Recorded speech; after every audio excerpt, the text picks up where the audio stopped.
Okay, cool. I'm sure you can edit this. So we're Tom and Kate, and we've had Geza covers since the beginning of Geza. Kate had 1995. 1995. Kate had a purple Geza cover for her Kawasaki ZX9R. We've had Geza covers. My Aprilia, RSV Melee R. We've had our 1200 GSs on our BMW bikes. I had covers for my Gixxers, both on the race and the road Gixxers. So, and they're awesome. And they're great. We love them. They're easy to carry.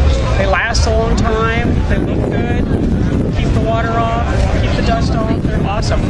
We would recommend buying one.